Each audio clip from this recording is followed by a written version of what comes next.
All right, good afternoon. All right, now all I've got is 14 minutes, so I'm going to talk fast and you're going to listen fast. Those of you up there and in the back, if you think that your talking is not going to interrupt me, you're wrong, so shut the fuck up, please, and pay attention.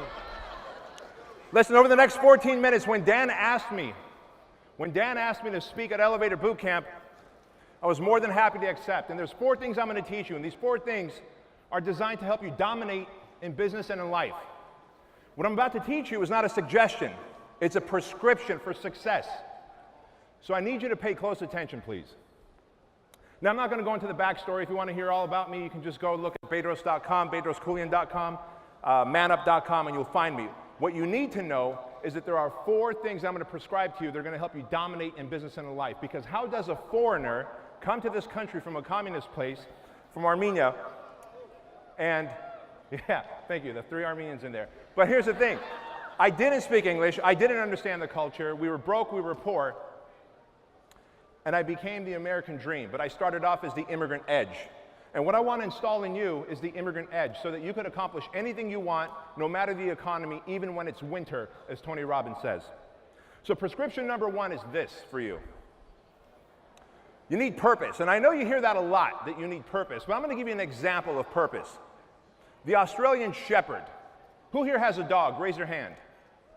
All right, so if you've got a dog, most dogs fall into this, but the Australian Shepherd is notorious for this. It needs purpose in order to stay happy and alive. In fact, the Australian Shepherd will fall into a depression, will have anxiety, and go stir crazy, and starts digging holes in the absence of having animals to herd. Do you understand that? When it has no animals to herd, this dog goes into depression, anxiety, and stir crazy and starts digging holes everywhere. So I'm curious, where in your life are you digging holes? Right? Is it through alcohol, drugs, staying up late, watching porn? I'm not there to judge you. I'm there to tell you that odds are you're lacking purpose in your life. Now you might be thinking, well, wait a minute then. Bedros, how do I find my purpose? Because when I told this exact story about the Australian Shepherd to a young man the other day, he goes, well, then how do I find my purpose? I got news for you. Your purpose is not lost. It's not lost. You develop your purpose. And you develop your purpose through an act of constantly working on the things that you like until you become so good that you love them. I was a personal trainer because I was a fat kid. I lost the weight and I decided to become a personal trainer to help one more person. Today, through our 700 Fit Body Bootcamp locations worldwide, I help millions of people every morning, right? I run a $300 million company. And I'm able to do this because all I wanted to do was help one person as a personal trainer. Then I opened up 5 gyms. And then I scaled it. And then I franchised it. So I did what I like as a personal trainer, and today I live my purpose. I impact lives. So don't go looking for it. It's not lost. Start developing it by doing the work that you're already doing and get good at that. And in the process, things will evolve and you'll find your purpose. Prescription number 2 I want to share with you is really simple. 3 R's. I need you to commit to always living by these 3 R's. R number 1 is resourcefulness. Write that down. And it's resourcefulness because of this. In life and in business, you always want to achieve something. There's always an outcome you want to achieve. Whether it's a marriage, whether it's family, whether it's millions, whether it's impact.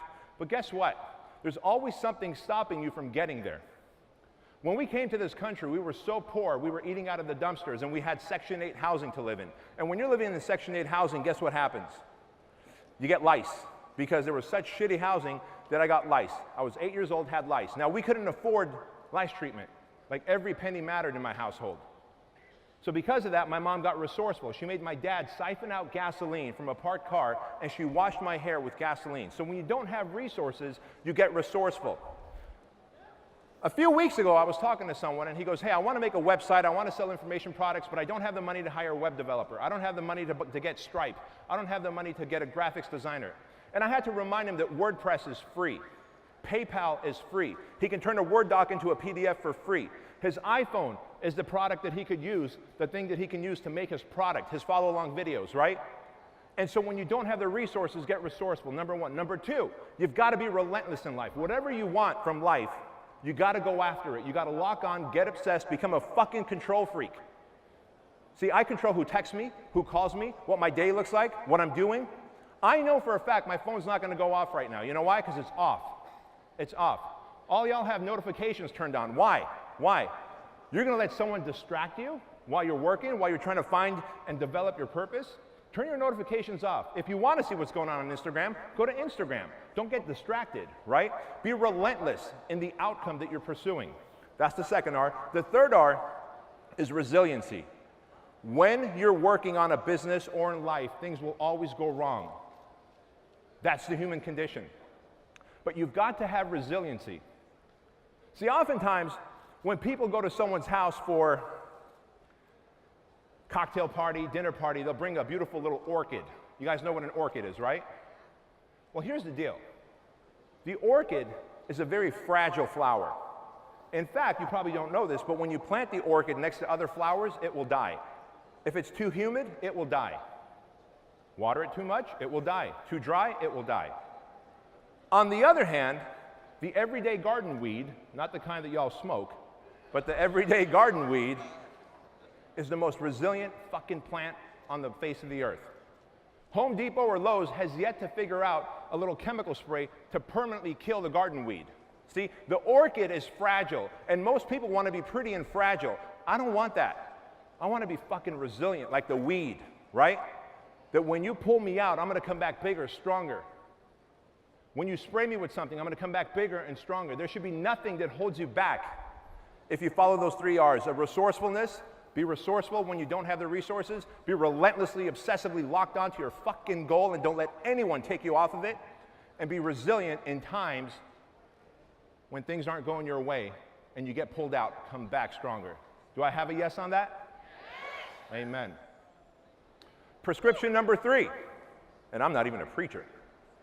Prescription number 3 is one that I personally changed my life with. I used to have low standards for myself. Prescription number 3 is set higher standards of expectation for yourself and the people around you. See, I grew up with foreign parents, right? And once we came to America, it was, all right, go figure it out, son, but be careful. Don't take risks. Watch out for that. And the truth of the matter is, I started living my life in a mediocre state. And most people do. And I wrote this book. It comes out in about 18 days, September 18th, on my son's birthday. It's called Man Up. If my talk, by the way, adds any value to our life, you'll go to Amazon after my talk. Let me first qualify my value before you go to Amazon and buy it. But in the book, I talk about fighter jets and crop dusters. We're all born as fighter jets. We're curious as kids. We grab what we want. We're assertive. We run towards things. And all of a sudden, parents, teachers, aunts, uncles, people in our lives begin to set lower expectations. Be careful. Watch out. Don't do that. You might get hurt. Don't take the risk. Take it easy. Now, you would never go around telling your child, who's got kids in here? Raise your hand. No one with kids would ever go around and tell their son or daughter, I want you to grow up and be an average adult, have an average job, live in an average house, have an average spouse, have average kids, make average money, of average health. You would never do that. You would never tell someone to be average or mediocre. And so I want you to set higher expectations for yourself and the people around you. If you do, you will become the fighter jet that you're meant to be. You started off as a fighter jet, but you got neutered and became a crop duster. And that's the truth. And no one will tell you that, but I will. Now, what do I mean by that, higher expectations of self? Let me give you one tiny example, since I only have 5 minutes and 23 seconds left. When you wake up tomorrow morning, and I get it, it's a Sunday, and you're probably going to be partying tonight, but when you set that alarm tonight, I want you to keep that fucking promise to yourself. Ed Milet, who's going to speak next after this, says, that's right, he's a badass motherfucker, isn't he? And Ed Milet says, the way you build confidence is by keeping the promises to yourself. When you set that alarm tonight for tomorrow morning, I want you to promise yourself that you're going to be a fighter jet and not hit that fucking snooze button, because I'll tell you this. When you hit that snooze button every morning, you think, oh, it's no big deal. I'm just getting 10 more minutes of extra sleep. No, you're not. You're subconsciously choosing 10 more minutes of interrupted sleep over getting up and dominating life, dominating business, living your purpose. Do you understand that? Do I have a yes? Good. Good. That's setting higher standards. Keep those promises to yourself first if you want the confidence, the self-esteem, and the great self-image, right? And the fourth and final prescription I'm going to give you is this, and I'm even going to have time left over because I'm just that good.